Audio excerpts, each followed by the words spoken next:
Lucas never imagined life would be this hard, but here he was, 30 years old, living in a small studio apartment in a rundown neighborhood of Cleveland, Ohio.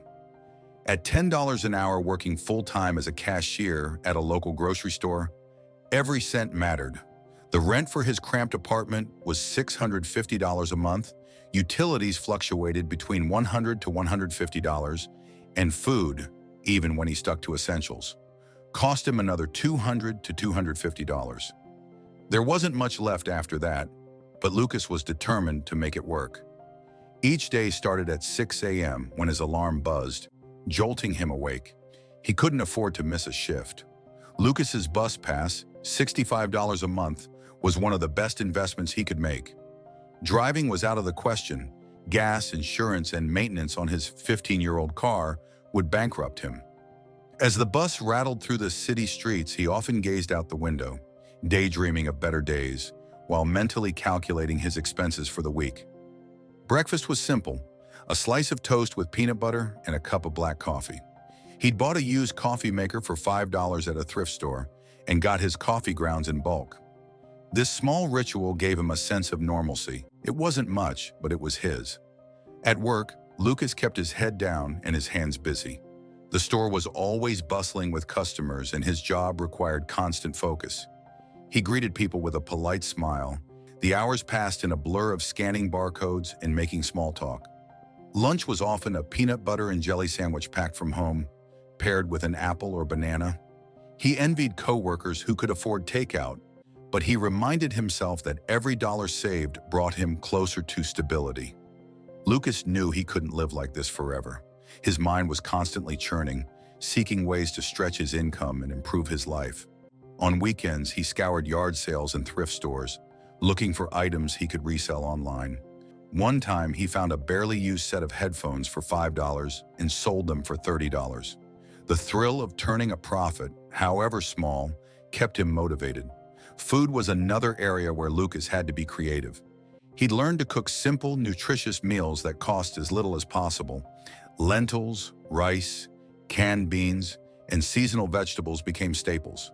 Once a month, he treated himself to something special, a small bag of his favorite chips or a bar of chocolate, as a reward for sticking to his budget. Healthcare was a constant worry. Without employer-sponsored insurance, Lucas relied on community clinics for checkups and minor illnesses. For anything more serious, he'd have to hope and pray. This precarious reality weighed heavily on him, but he tried not to dwell on it. He took daily walks for exercise, drank plenty of water, and avoided junk food, knowing that staying healthy was his best defense. Social life was another challenge. Most of his friends had moved on to better-paying jobs or moved away entirely. Lucas couldn't afford nights out at bars or restaurants, so he found other ways to connect. He invited friends over for movie nights using a streaming service he shared with 3 other people to split the cost. He also joined a local book club at the library, which was free and gave him a sense of community.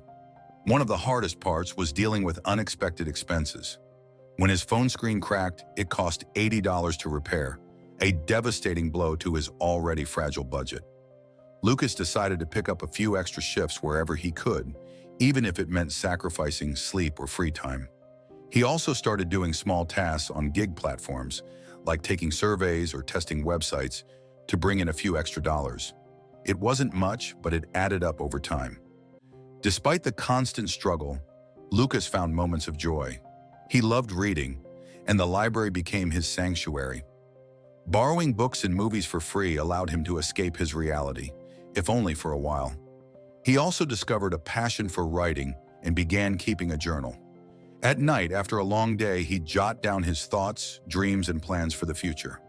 Writing gave him a sense of control, a way to process his feelings and envision a better life.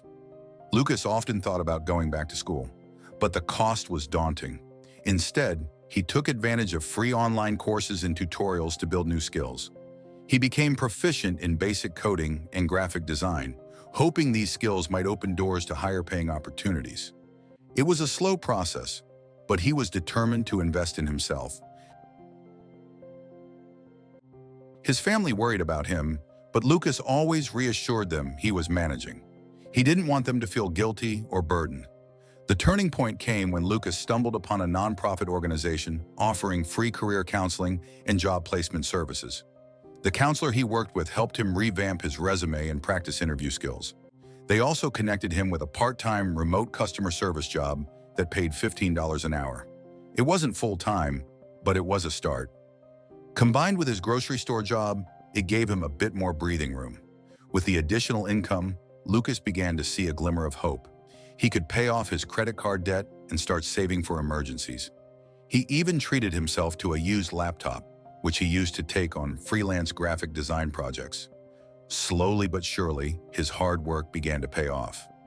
Lucas's story is one of resilience and resourcefulness.